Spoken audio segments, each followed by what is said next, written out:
అందిన వార్త gas cylinder booking పైన మార్చిన కొత్త రూల్స్ అన్నమాట. మే 1 నుంచి అమలు అంటూ లేటెస్ట్ అప్డేట్ అయితే రావడం జరిగిందండి. సో, వివరాలు ఏంటనేది కూడా వీడియోలో తెలుసుకుందాం. వీడియోని చివరి వరకు చూడండి, అర్థమవుతుందన్నమాట. మరోసారిగా ఛానల్ చూస్తే తప్పకుండా సబ్స్క్రైబ్ చేసుకోండి. చూస్తున్నారు కానీ లైక్ చేయడం మర్చిపోతున్నారు. లైక్గా మిడిల్ ఈస్ట్‌లో హార్మోజ్ ఏదైతే స్టేట్ దిగ్బంధం కారణంగా అంతర్జాతీయంగా ముడి చమురు అనేది ముఖ్యంగా సరఫరాకు అంతరాయం అయితే ఏర్పడింది కదా! సో, ఈ ఈ పరిణామంలో దేశంలో రాబోయే రోజుల్లో గ్యాస్ కొరత అనేది ఏర్పడే ప్రమాదం ఉందని చెప్పేసి నిపుణులు అయితే చెప్తున్నారు.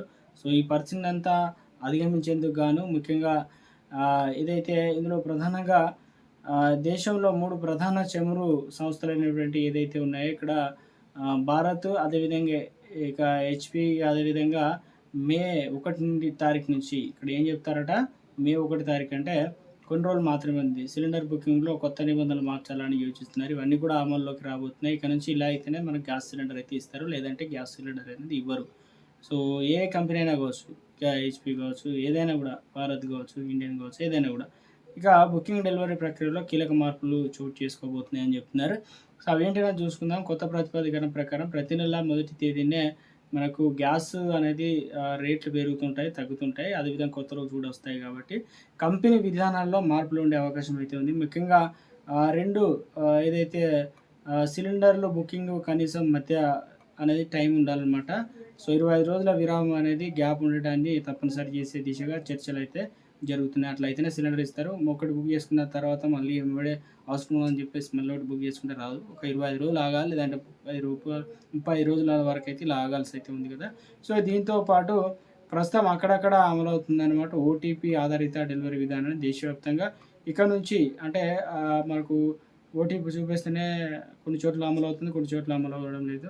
డైరెక్టు ఏదైతే గ్యాస్ డెలివరీ బాయ్ ఇచ్చినప్పుడు గతంలో సిలిండర్ కావాలంటే నెంబర్ రాసుకున్న తర్వాత మనకు సిలిండర్ కూడా ఇచ్చే ప్రయత్నం చేశారు. ఇప్పుడు అలా కాదు.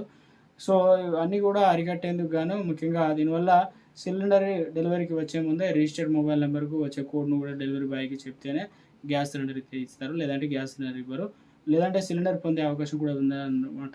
సో, దేశవ్యాప్తంగా గ్యాస్ అవసరాలను తీర్చేందుకు ప్రభుత్వం ప్రత్యామ్నాయ మార్గాలపై దృష్టి సాధించి భారత్ రోజువారీ అవసరాలకు 80,000 టన్నులు ఏదైతే ఉందో ఎల్‌పీజీ కేవలం 46,000 టన్నులు మాత్రమే మన దేశంలో ఉత్పత్తి అవుతుందన్నమాట. మిగిలిన అవసరాల కోసం గల్ఫ్ దేశాలపై ఆధారపడడం తగ్గించి ఇప్పుడు అమెరికా, రష్యా, కెనడా, నార్వే వంటి దాదాపు 15 దేశాల నుంచి దిగుమతి చేసుకునేలా వ్యూహాన్ని మార్చిందనమాట. ఇప్పటికి అమెరికా నుండి అదనపు నిల్వలను చేయగా అవి జూన్, జూలై నాటికి దేశానికి చేరుకోనున్నాయి. అకస్మాత్తుగా ఏర్పడేటువంటి కొరతను అధిగమించేందుకు మార్కెట్ నుండి నేరుగా కొనుగోలు చేసే స్పాట్ పర్చేజెస్ విధానాన్ని ప్రభుత్వం ప్రోత్సహిస్తుందనమాట. మొత్తానికైతే ఇక రూల్స్ అనేవి అన్నీ కూడా చేంజ్ చేశారనమాట. సో, ఇవన్నీ కూడా అమలైతే కాబోతుంది. అట్లా